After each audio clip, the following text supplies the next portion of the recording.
मौत के वक्त औरंगजेब ने क्यों खुद को कहा पापी। जीवन भर अकड़ कर रहने वाला औरंगजेब आखिरी समय में एकदम टूट चुका था। अपनी जिंदगी को एक नाकामी मानने लगा था और नहीं चाहता था कि जिस तरह उसने मुगलिया सल्तनत की गद्दी हासिल की वैसा काम उसकी संतानें भी करें। मैं अकेला आया था और एक अजनबी की तरह जाऊंगा। नहीं जानता हूं कि कौन हूं मैं और मैंने क्या किया। अल्लाह ने जो मुझे इतनी सांसें बख्शी थीं उसका एक कतरा भी मैं अदा नहीं कर पाया। क्या मुंह दिखाऊंगा उन्हें। एक नाकाम बादशाह के लिए इस जमीन पर क्या कोई जगह नहीं जहां वो चैन से आखिरी पल गुजार सके। आजम शाह ने गौर से अपने पिता के चेहरे को देखा, एकदम झक सफेद, जैसा खून का एक कतरा भी बाकी ना हो। अंदर धंसी आंखें और जगह जगह से सिकुड़ गई चमड़ी। उन्होंने बोलना बंद कर दिया था लेकिन होठ कुछ बड़बड़ा रहे थे। आजम ने झुककर सुनने की कोशिश की लेकिन नाकाम रहा। इस वक्त उसे अपने पिता पर बेपनाह दया आ रही थी। उसने बूढ़े हाथों को अपनी हथेलियों में जकड़ना चाहा लेकिन फिर तुरंत ही छोड़ दिया। ऐसा लगा कि उसने बर्फ के फाहे पकड़ लिए थे। कीमती रत्न लगी अंगूठियां उसकी हथेलियों में चुभ गईं। उसने सोचा, क्या इन्हीं हाथों ने इतनी बड़ी सल्तनत खड़ी की।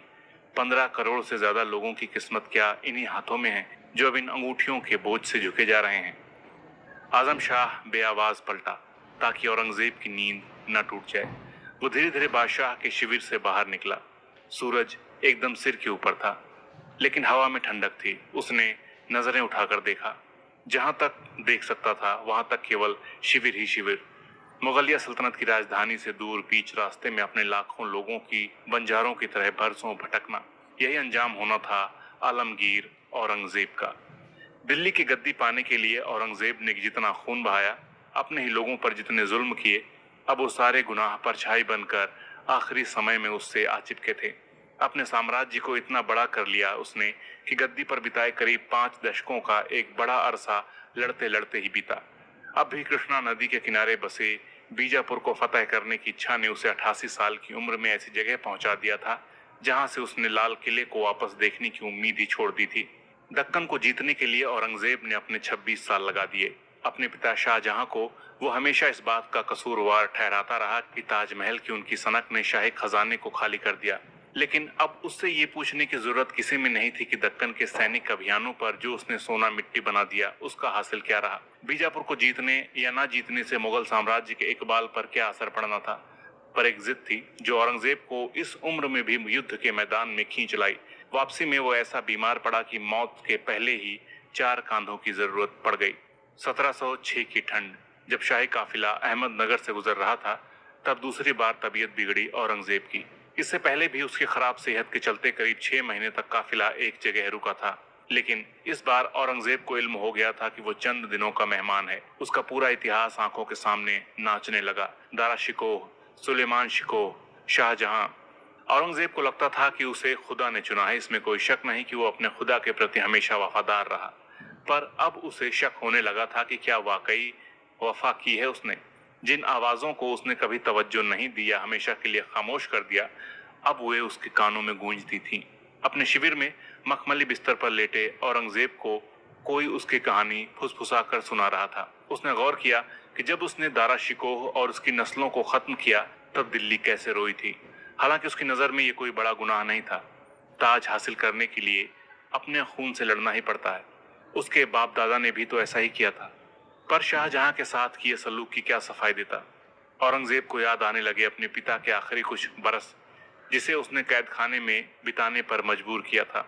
आगरा में जिस इमारत में शाहजहां को रखा गया उसमें बस एक झरोखा था जिससे अपने बनवाए ताजमहल को वो देख सकें। यहीं पर उनके सामने एक तस्तरी में उनके प्रिय बेटे दारा के कटे सिर को भेजा था औरंगजेब ने।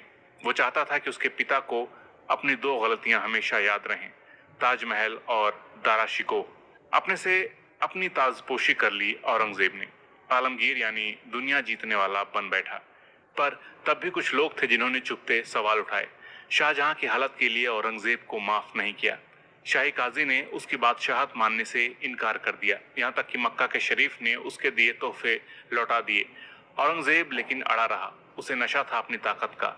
उसने इस झूठ को कि शाहजहां ने खुद से गद्दी छोड़ी इतनी बार दोहराया कि वो सच लगने लगे। अब जीवन के आखिरी दिनों में वही झूठ उसके सामने आ खड़ा हुआ था। ये सोचते सोचते वो पागलपन के दहाने पर आ खड़ा हुआ था कि झूठ अल्लाह के सामने कैसे चलेगा। उसने अपने छोटे बेटे काम बख्श को बुलाकर अपनी चिंता जाहिर की। मेरे मरने के बाद मेरे लोगों से बुरा सलूक होगा। जो मैंने लोगों के साथ किया वही मेरे अपनों के साथ होगा। अपने प्रिय आजम शाह से उसने कहा, मैं एक बादशाह के तौर पर नाकाम हो गया। मेरा इतना कीमती जीवन कभी किसी काम नहीं आया। अल्लाह चारों ओर मौजूद है, लेकिन मैं इतना बदनसीब हूँ कि जब उनसे मिलने की घड़ी आ पहुंची है तब भी उनकी मौजूदगी महसूस नहीं कर पा रहा। शायद मेरे गुनाह ऐसे नहीं जिसे माफ किया जा सके। औरंगजेब ने जिन तर्कों के सहारे अपने खून से रंगे हाथ छुपाए थे, उसे डर था कि उन्हीं तर्कों के कारण उसका परिवार बिखर जाएगा। वह नहीं चाहता था